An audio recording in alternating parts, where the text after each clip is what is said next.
우리는 놀라운 하나님의 말씀을 계속적으로 함께 배워가고 있습니다. 로마서 강해가 시작되어서 이제 오늘 드디어 6장에 이르렀는데요. 로마서의 전체 주제가 뭐라고 했죠? 네 글자로 이신칭의라고 했습니다. 예수 그리스도의 십자가를 믿음으로 말미암아 우리는 죄사함을 받고 의롭게 되고, 다른 말로 우리는 구원을 받게 되었다. 이것에 대해서 계속적으로 로마서는 반복 학습을 하고 있고, 또한 여러 가지의 방향과 방식으로 이 이신칭의의 은혜와 특권에 대해서 설명하고 노래하고 있습니다. 자, 그래서 성경에서 이 이신칭의의 은혜를 지금 강조하다 보니까 조금 오해하는 사람들이 생겨나는 것 같아요. 믿음으로 은혜로 구원을 받았다고 하니까 죄를 좀 가볍게 여기는 것 같아요. 그래서 죄에 대한 민감성이 떨어지고 거룩에 대한 열망이 사라지는 것입니다. 더 나아가 죄가 있는 곳에 은혜가 더하다고 하니까 그러면 죄를 많이 지으면 은혜도 많아지겠네? 이런 엉뚱한 생각을 하는 사람들이 생겨난다는 겁니다. 이렇게 이신칭의의 복음이 왜곡되어져 가고 있다는 겁니다. 자, 그래서 믿음으로 구원받은 자들이 지금 죄와 싸우지도 않고 회개도 안 하고 영적 안일 상태에 빠져 들어가면서 점점점 복음의 영광과 하나님의 은혜 가운데서 멀어져 가고 있는 사람들이 로마교회 성도들, 초대교회 성도들, 그리고 지금 함께 여러분 예배하고 있는 우리 중에도 지금 이런 영적 안일 상태에 빠져 들어가는 사람들이 생겨나고 있는 것입니다. 그 주장이 바로 오늘 본문 1절의 말씀인데요. 1절 보니까 그런즉 우리가 무슨 말을 하리요? 은혜를 더하게 하려고 죄에 거하겠느냐? 은혜를 더하게 하려고, 은혜를 더 많이 받으려고 너희가 더 죄 가운데 거할 수 있느냐? 여러분, 이런 주장을 가르쳐서 신학적으로 뭐라고 말을 하냐면요, 무율법주의 그리고 도덕 폐기론이라고 말을 하는 겁니다. 율법 자체는 필요가 없어, 그리고 도덕도 우리에겐 별로 의미가 없어, 이러한 주장을 하게 된다는 겁니다. 그러니까 믿음으로 용서받고 구원받으니까 막 살아도 된다는 거예요. 이게 그 유명한 이단 구원파가 하는 주장입니다. 우리는 이미 믿음으로 용서받고 구원받은 자들이니까 막 살아도 돼, 편하게 살아도 돼. 여러분, 이런 양심의 가책이 1도 느끼지 않는 그러한 상태에 머물러 신앙생활을 뜨겁게 나름대로 하고 있다고 주장하는 여러분, 그러한 교회가 바로 구원파 교회입니다. 자, 여기에 대한 답변이 바로 2절인데요 오늘 본문의 주제에 해당되는 말씀입니다. 같이 한번 큰 소리로 선포해 볼까요? 시작. 그럴 수 없느니라. 죄에 대하여 죽은 우리가 어찌 그 가운데에 더 살리요? 그럴 수 없다. 이건 말도 안 된다는 겁니다. 우리는 죄에 대하여 죽었기 때문에 더 이상 죄 가운데 살 수가 없다는 거예요. 자, 그러면 이런 질문이 나오겠죠. 내가 언제 죽었지? 나는 지금도 시퍼렇게 살아서 지금도 죄 짓고 있는데. 여러분, 우리가 언제 죄에 대하여 죽었습니까? 성경은 거기다 뭐라고 말씀하냐면 예수님이 십자가에 죽으실 때 나도 십자가에서 함께 죽었다고 말씀하고 있습니다. 그게 바로 성경의 메시지예요. 다시 말해서 예수님이 나를 위해 십자가에서 죽으신 것을 내가 믿게 되었을 때, 우리 다 믿었잖아요. 맞습니다. 예수님 나를 위해 십자가에 죽으셨습니다. 내가 거기에 동의하고 믿습니다. 내가 그 예수 그리스도의 이름과 십자가를 내가 영접합니다.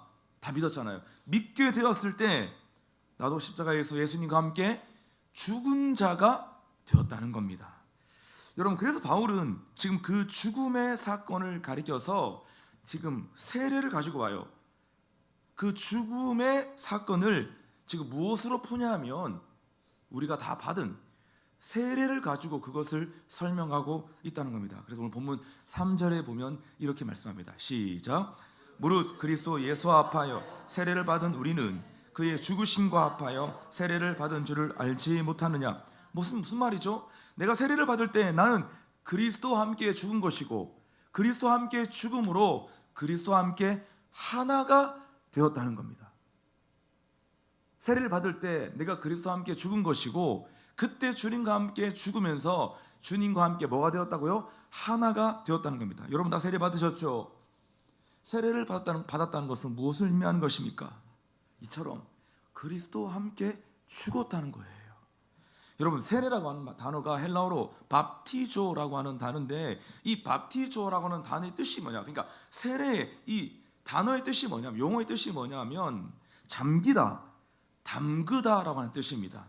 그러니까 내가 세례를 받는다는 것은 물속에 푹 들어가는 거잖아요. 우리는 지금 어쩔 수 없이 지금 강물도 없고, 그리고 우리가 함께 이렇게 물이 들어갈 수 있는 곳이 없으니까 우리는 편의상 그냥 물을 머리 위에 이렇게 그냥 붓는 건데, 원래 세례는, 예수님 받으셨던 세례는 뭐죠?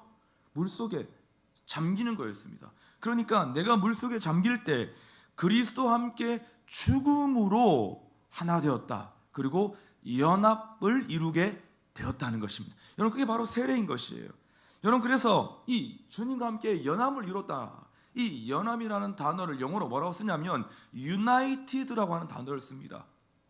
여러분, united라고 하는 이 단어의 의미가 뭐냐면 분리될 수 있는 결합이 아니라 분리가 될 수 없는 결합을 말하는 것입니다. 그러니까 완전히 용해되어서 더 이상 분리될 수 없는 결합과 연합, 우리는 그 단어를 가리켜서 united라고 하는 단어를 쓰는 것이에요. 여러분, 그래서 쉽게 말하면 이런 거예요. 설탕을 우리가 물에 넣으면 결합이 되죠. 용해가 됩니다.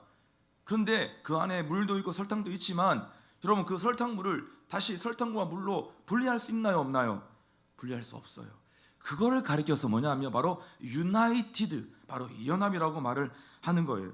그래서 우리가 그리스도와 함께 연합되었다는 것은 뭐냐면 분리될 수 없는 연합을 이루게 되었다는 겁니다. 그래서 교회의 연합은 united의 의미를 가지고 있다는 겁니다. 그러니까 교회로 우리가 함께 연합했어요. 와, 우리 교회가 연합되었다. 그리스도와 함께 연합되었다. 그러면 이제는 나눌래야 나눌 수 없는 이 결합을 분리할 수 없는, 여러분, 그런 상태가 되었다는 것입니다.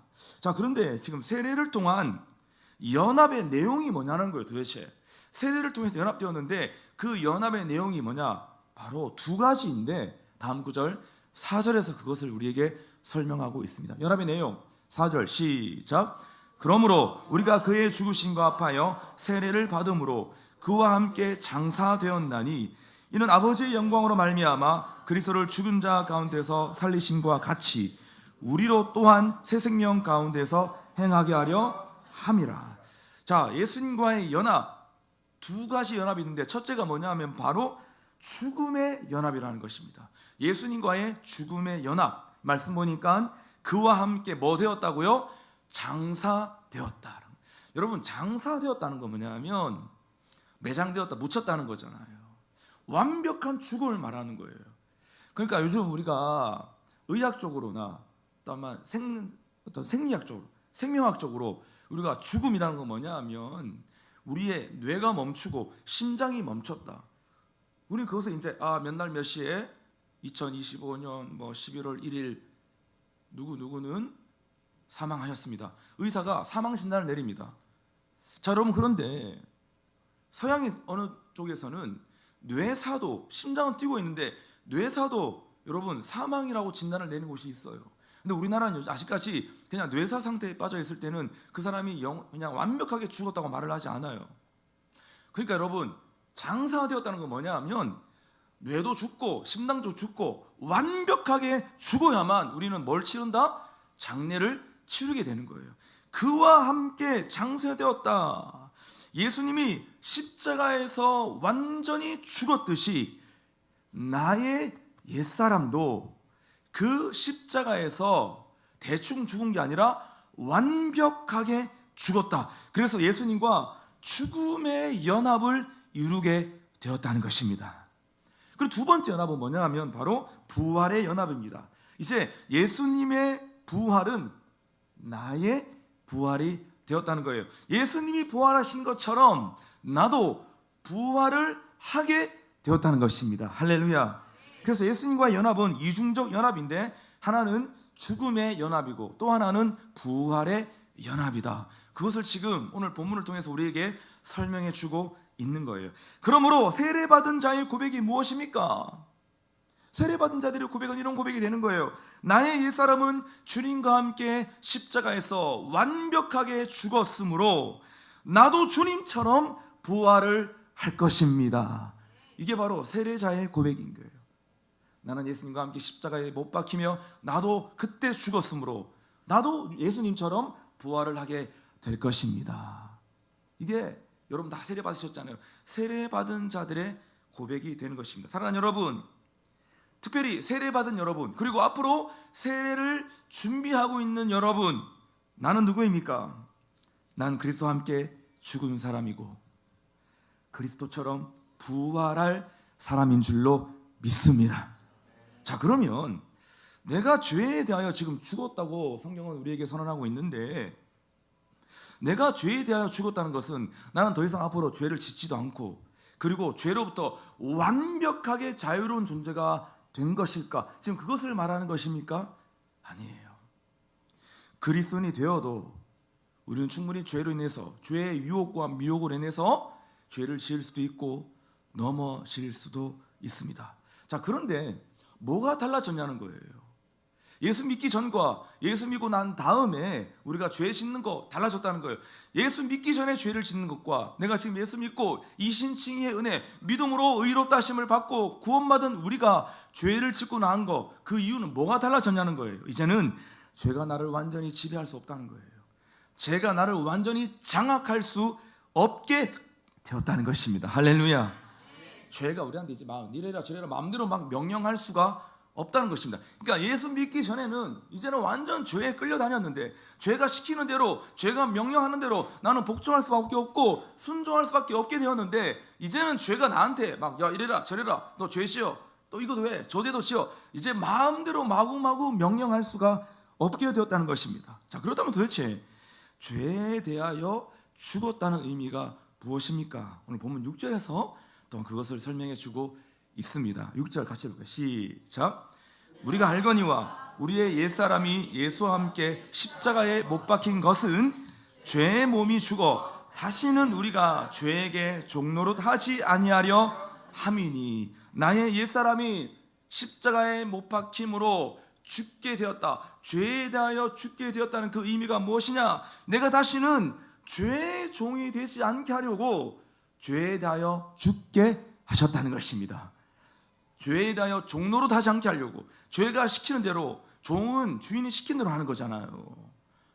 죄의 종이 되지 않게 하려고 죄에 대하여 죽게 하셨다는 것입니다. 여러분, 지금 자꾸 죽음을 얘기하고 있는데 듣기 싫은 죽음을 얘기하고 있잖아요. 여러분, 죽음이라고 하는 것은 도대체 어떤 의미를 가지고 있는 겁니까? 우리가 평상시 알고 있는 그냥 죽음이란 것은 우리에게 신학적으로, 철학적으로 어떤 의미를 가지고 있는 거예요? 죽음은 한마디로 단절을 의미하는 겁니다. 죽으면 관계가 끝난다는 겁니다. 그러니까 아무리 흉악범이라도 그 흉악범이 감옥에서 죽으면 더 이상 그 흉악범을 감옥 안에 가두지 않습니다. 무기징역을 받은 사람, 평생 죽을 때까지 감옥에서 수감생활을 하는 사람이 그 감옥에서 나올 수 있는 유일한 여러분 방법이 뭐냐면 죽는 거예요. 죽으면 꺼내줍니다. 여러분, 피고인이 아무리 재판 중이라 할지라도, 아직 대법원 판결 안 났습니다. 아무리 재판 중이라고 할지라도, 기소를 받았다 할지라도 그 피고인이 죽으면 공소권 없으므로 그 모든 재판 사건은 종결됩니다. 즉시. 여러분, 아무리 사랑했던 배우자를 할지라도 그 배우자가 죽으면 그 사람 다시 결혼합니다. 다른 사람하고 재혼합니다. 왜? 아무리 사랑했던 사람이라 할지라도 이제 그 사람과 관계가 끝났기 때문인 거예요.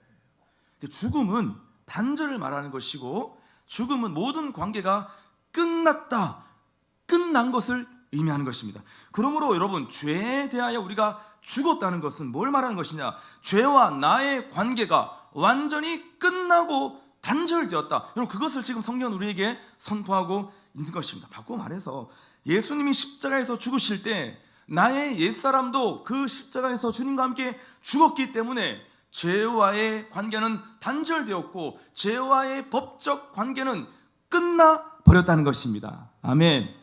할렐루야. 자, 그런데 이런 말을 하는 분이 있겠죠. 오늘 이 말, 지금 이 설교를 들으면서, 아이고 목사님, 나는 그때 죄와의 관계가 지금 끝났다고 했지만 나는 지금도 여전히 죄를 짓고 있는데요.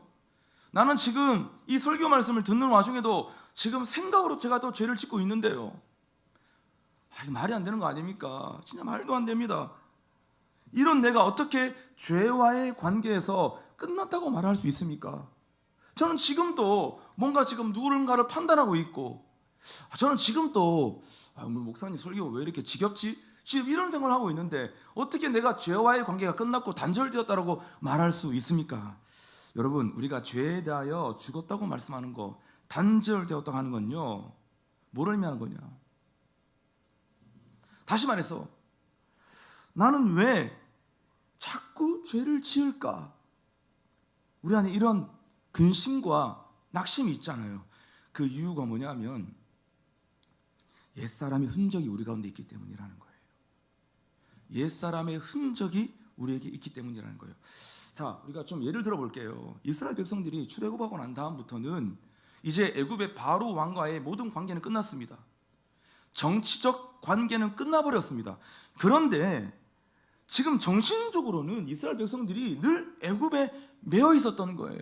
출애굽했지만 내 몸은 지금 애굽을 떠나왔는데 자꾸 나의 정신, 나의 정서는 자꾸 애굽을 바라보고 그리워하면서 늘 애굽에 매여 있었다는 거예요. 그래서 하나님은 이스라엘 백성들에게 광야에서 40년간의 뭘 주셨다고요? 광야 생활을 허락하신 거예요. 야, 네가 아직까지 가나안 땅에 들어가면 안 되겠어. 너 보니까 출애굽은 했는데 아직까지 가나안 땅에 들어가기 전에 너는 빨리 진짜 너의 정신적으로, 영적으로 그 애굽에서 진짜 완벽하게 탈출을 해야 될 것 같아. 자유로워져야 될 것 같아. 너의 정신과 너의 정서와 영적으로도 네가 완전히 자유인이 되어야 너는 가나안 땅에 들어갈 수 있을 것 같아. 여러분, 그런 마음을 가지고 지금 하나님께서 이스라엘 백성들에게 40년의 광야 생활을 허락하셨다는 것입니다. 이유가 뭐죠? 옛사람의 흔적 때문이라는 거예요. 여전히 지금 교회를 다니고 있지만, 예수 믿고 교회를 다니고 신앙생활을 하고 있지만 여전히 애굽을 바라보는 사람들이 있습니다. 우리 중에도 여전히 세상을 그리워하는 사람이 있습니다.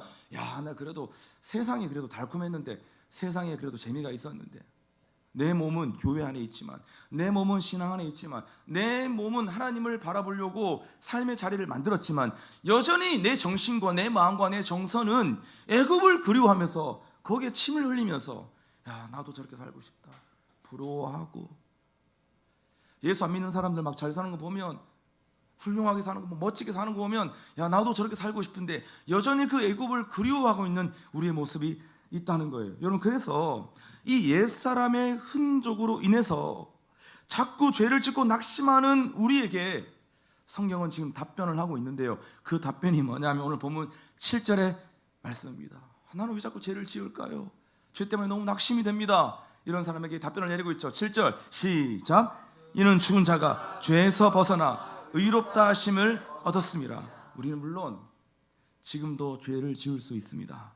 그러나 이제 우리가 죄를 짓는 것은 죄의 종으로, 죄의 노예로, 죄의 장아찌로 죄를 짓는 것이 아니라 이제는 의인으로서, 하나님의 자녀로서, 그리고 그리스도에게 속한 자라서 죄를 짓는 거다, 그 말을 하는 거예요.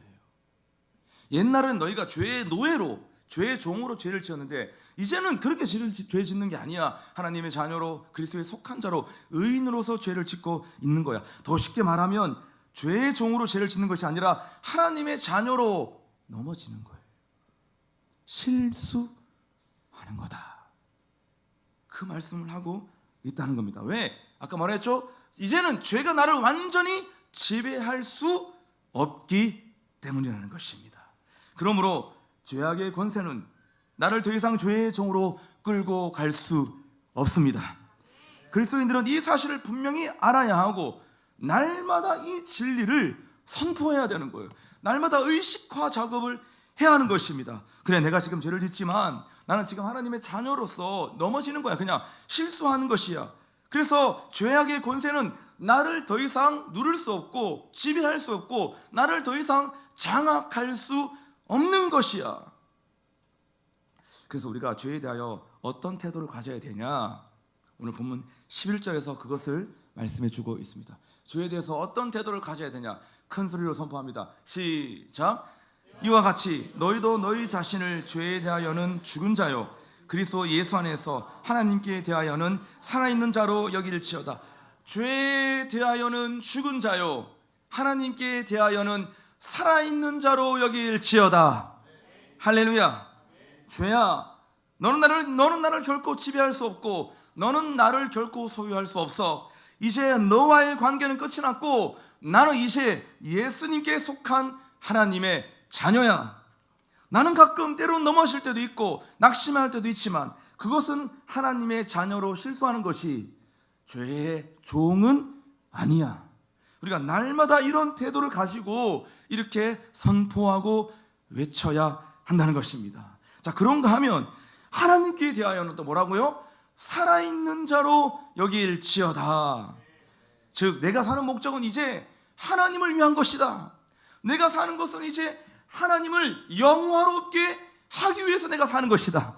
내가 사는 목적은 이제 하나님의 영광을 위해 사는 것이다 라고 여기라는 것이에요. 그러니까 죄에 대하여는 이제 죽은 것이고 하나님에 대하여는 살아있는 자로 내가 제가 하나님 위해 살게요. 이제 내가 죄의 노예로 사는 것이 아니라 세상 노예로 사는 것이 아니라 하나님을 위해 살게요. 내가 무슨 일을 하든지 간에 내가 어떤 직종에 있든지 간에 내가 건강하든 내가 건강을 잃었든 하나님의 삶의 어떤 형편과 상관없이 이제 내가 있는 삶의 자리 안에서 하나님을 영원하게 하는 자로 하나님의 영광을 위하는 자로 내가 살아갈게요. 이런 태도를 가지라는 것입니다. 여러분 저를 따라서 한번 선포해 보실까요? 나는 죄에 대하여 죽었고 하나님께 대하여는 살아있는 자다. 할렐루야. 말씀 한번 정리해 보겠습니다. 루터가 종교개 갈 때 루터를 가장 괴롭혔던 것이 있어요. 뭐가 루터를 항상 괴롭혔냐면 마귀가 자기 양심을 고발하는 거였어요. 야, 네가 얼마나 죄인인데 네가 교회를 기억한다고? 야, 말도 안 된다. 네가 얼마나 죄인인데 네가 종교 개혁을 한다고? 야, 이런 가증스러운 일이 어딨냐. 루터가 여기에 밀리지 않기 위해서 늘 했던 말이 있었습니다. 그게 뭐냐면 그럼에도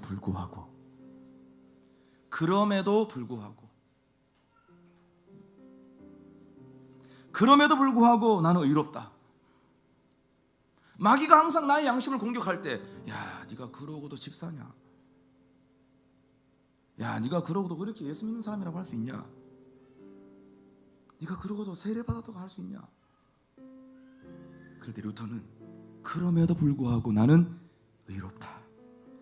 예수님이 나를 위해 십자가에 못 박힐 때 나의 옛사람도 함께 죽었기 때문에 나는 의롭다. 그래서 바울이 갈라디아서 2장 20절에도 여러분 이 고백을 했습니다. 단어말 감성 구절이죠. 같이 선포해 보시죠. 시작. 내가 그리스도와 함께 십자가에 못 박혔나니 그런즉 이제는 내가 사는 것이 아니요 오직 내 안에 그리스도께서 사시는 것이라. 이제 내가 육체 가운데 사는 것은 나를 사랑하사 나를 위하여 자기 자신을 버리신 하나님의 아들을 믿는 믿음 안에서 사는 것이라. 할렐루야. 내가 그리스도와 함께 십자가에 못 박혀 죽었다는 거예요. 장사되었다는 겁니다. 완벽하게 죽었다는 거예요. 그러니까 이제 내가 사는 것이 아니고 내 안에 계신 누가 사신다고요? 예수 그리스도가 사시는 것이. 그 그리스도를 믿는 믿음 안에서 내가 사는 것이다. 사랑하는 여러분, 우리가 살다 보면 죄로 인해 넘어질 때가 있습니다. 죄로 말미암아 죄로 인해 쓰러질 때가 있고 실패할 때가 있습니다. 그건 여러분만 그런 게 아니라 저도 그래요. 제가 목사로 살지만 여러분들은 저를 엄청 거룩한 목사로 보지만 저는요 여러분과 똑같이 죄로 인해 넘어질 때가 있고 실패할 때가 있습니다. 그럴 때마다 마귀는 늘 우리를 고발하죠. 우리가 넘어질 때마다 마귀는 늘 고발합니다. 나는 네가 지난 여름에 한 일을 알고 있어. 야, 내가 너의 과거를 다 알고 있는데. 그 말 들으면 대부분 사람도 날아갑니다. 다 무너져요. 다 포기해버립니다. 그래, 맞아, 나 같은 죄인이 무슨 자격으로 내가 주의 영광을 위해서 살겠어. 나는 절대 이 죄에서 벗어날 수가 없는 사람이야. 그런 마음을 가지고 늘 여러분 낙심하고 실패하고 무너집니다. 그러면서 여러분 어떻게 되느냐면 때려치워. 에이 몰라, 안돼, 나는 안돼, 나는 걸렀어, 나는 틀렸어, 내가 무슨 신앙생활을 해, 이러면서요 여러분 지금도 신앙의 자리에서 떠난 사람들이 있습니다. 우리 주변에. 그 왜 그럴까요? 왜 그렇게 예배생활하면서 신앙생활하면서 왜 주님을 떠나버릴까요? 교회를 떠나버릴까요? 진짜 궁극적인 이유와 원인, 목적은, 이유는 뭐냐면 자기가 아는 거야. 나는 안 되는 것 같아. 내 주변 사람 다 은혜 받고 성장하는데, 야, 나는 아무리 애쓰고 노력해도, 야, 나는 하나님이 잘 믿어지지 않고, 나는 뭔가 안 돼, 자격이 없는 것 같아. 여러분, 그게 뭐냐면 마귀가 속삭이는, 나는 네가 지난 여름에 한 일을 다 알고 있는데, 내가 너를 알고 있는데 네가 뭐 거룩하게 막 손을 들고 울면서 막 가증스럽게 그렇게 예배하고 앉아있냐, 떠들지 마라. 이 말 들으니까, 여러분 이 양심의 찔림을 받으니까 교회 가는 게 이제는 재미없고 두렵고 피하고 싶은 거예요. 그냥 피할 수는 없고 이걸 안 할 수는 없고, 그 지옥 가자니 너무 그게 싫고, 근데 또 가긴 내가 너무 찔림을 받고 이러지도 저토록 못하니까 여러분 진짜 하나님을 뜨겁게 깊이 알아가는 삶의 자리가 사라져버리는 거 아니겠습니까? 그러나 오늘 본문은 그런 순간에 우리의 정체성을 기억하라는 거예요. 너의 정체성이 뭐냐? 그 정체성을 기억하고 그 정체성을 끊임없이 선포하라는 겁니다. 뭐죠? 나는 죄에 대하여 죽었고 하나님에 대하여는 살았다. 할렐루야. 나는 죄에 속한 자가 아니고 누구에게 속한 자라고요?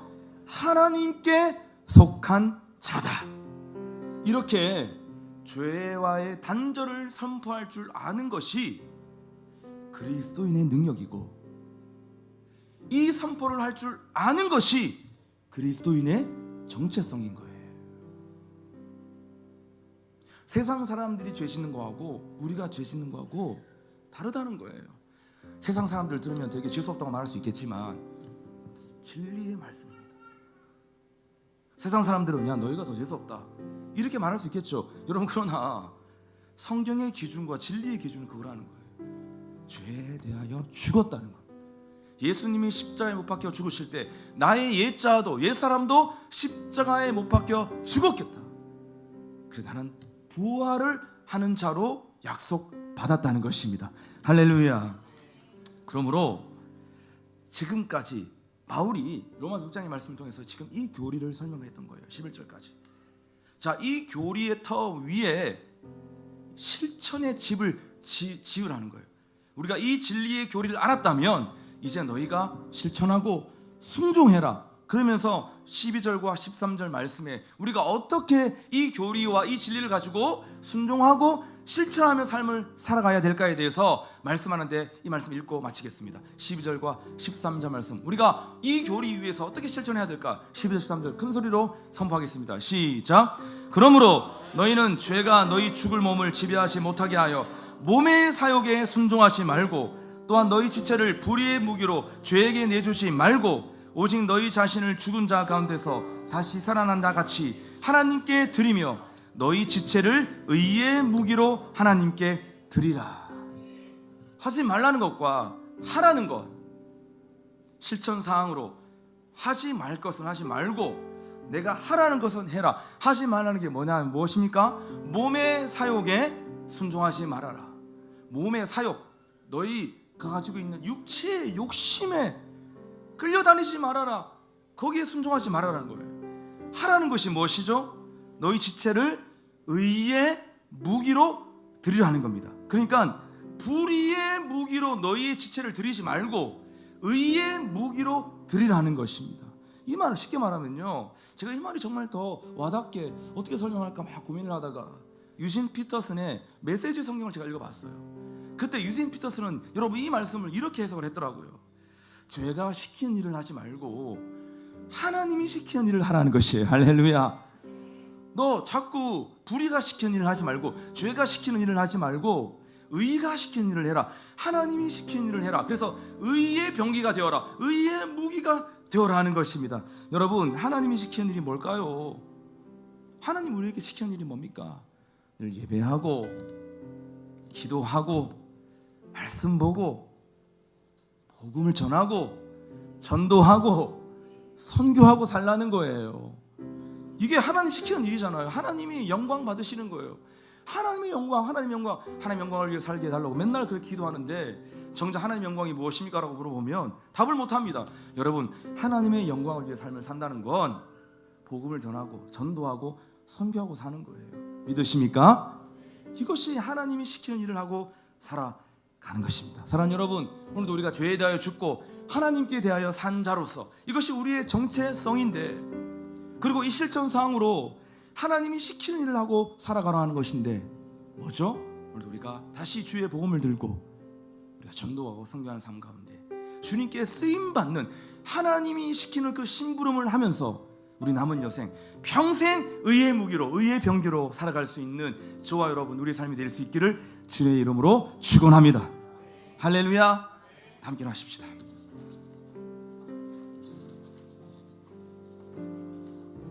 우리 다 함께 찬양하실까요? 어찌하여야 그 크신 은혜 갚으리, 무슨 말로서 그 사랑 참 감사하리요. 하늘의 천군 천사라도 나의 마음을 모르리라. 나 이제 새 소망이 있음은 당신의 은혜라. 오늘 들은 말씀을 기억하면서 우리 같이 한번 찬양으로 선포합시다. 어찌하여야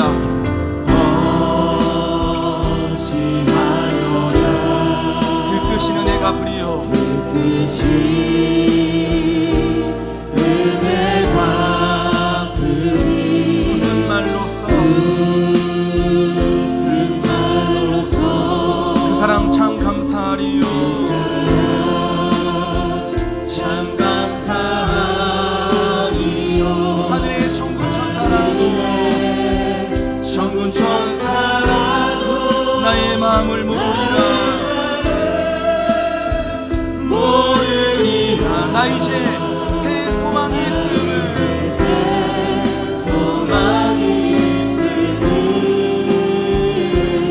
주님의 은혜라.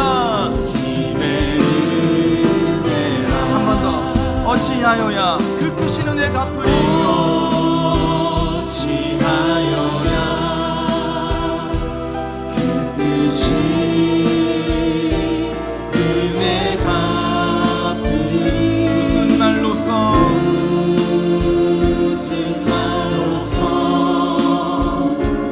그 사랑 참 감사하리요. 하늘의 천군 천사라도 나의 마음을 모르리라.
하나님, 나는 여전히 옛사람의 흔적으로 말미암아 죄를 짓고 살고 있지만 나는 죄에 대하여 죽은 자임을 선포합니다.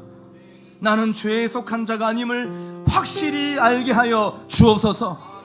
내가 예수님과 함께 갈보리 십자가 언덕에서 함께 완벽하게 장사되었기 때문에, 죄에 대하여 죽은 자이기 때문에 하나님, 더 이상 내가 죄가 나를 지배할 수 없음을 알게 하여 주옵시고, 죄에 속한 자가 아님을 알게 하여 주옵시고, 날마다 그 죄 가운데 자유한 삶을 살아갈 수 있도록 주님 내 영혼을 붙잡아 주옵소서. 주님, 우리 주님과 함께 통성으로 기도하며 나아갑니다.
하실 때에는 나는 이제 죄에 대하여 죽었고 하나님께 대하여는 살아있는 자로 여길지어다. 하나님, 나의 삶은 이제 하나님을 위해 살아가야 할 자임을 알게 하여 주옵소서. 하나님의 영광을 위하여 하나님을 영원하게 하는 자로, 하나님의 일을 감당하는 자로, 복음 들고 전도하며 선교하는 인생으로 살아가야 할 자임을 알게 하여 주옵소서. 주님, 이것을 통해서 내 안에 점점 성화의 단계로 나아가는 하나님의 백성으로 더욱 견고하게 세워지게 하여 주옵소서. 주님, 우리를 주를 위해 살아가는 자로 사용하시도록 주님, 우리 주님과 함께 기도하며 나아갑니다.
하실 때는 하나님, 보이는 성전을 우리에게 허락하셨사오니 이제 우리가 보이지 않는 성전을 세워가는 견고한 교회로 나아가게 하여 주옵소서.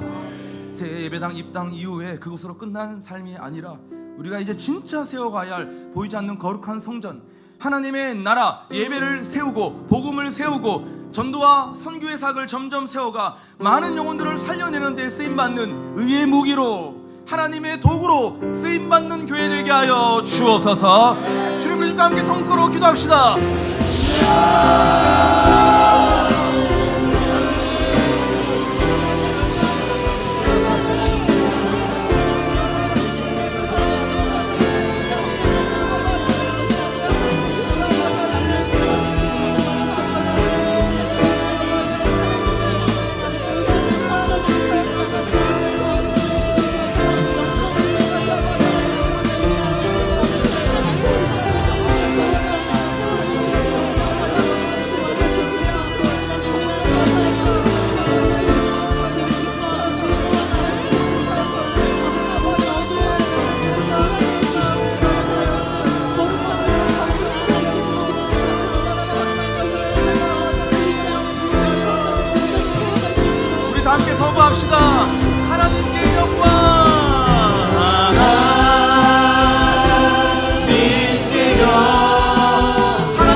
죄에서 건지셨네.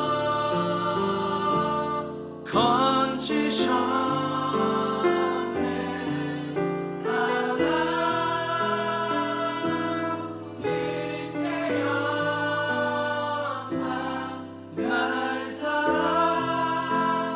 사랑하신 주.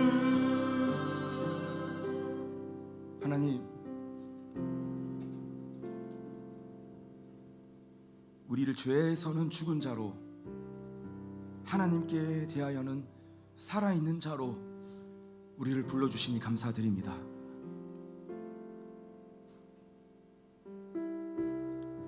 이 나의 옛사람은 예수 그리스도가 십자가에 못 박혀 죽으실 때 함께 죽었기 때문에 더 이상 죄가 우리를 주장하지 못할 것을 믿습니다. 때론 옛 사람의 흔적으로 말미암아 죄 가운데 넘어지고 무너질지라도 믿음으로 의롭게 하신 우리의 정체성을 기억함으로, 항상 예수 그리스도의 십자가 복음 안에 거함으로 자유할 수 있는 존재로 날마다 우리를 이끌어 주옵소서. 그리하여서 하나님을 위하여, 하나님께 대하여는 살아있는 자로 주의 영광을 위해 복음을 위하여 살아가는 인생으로 날마다 우리를 사용하여 주시고, 의의 무기, 의의 병기로 귀하게 쓰임받는 하나님의 종으로 인도하여 주옵소서. 예수 그리스도의 이름으로 기도하옵나이다. 아멘.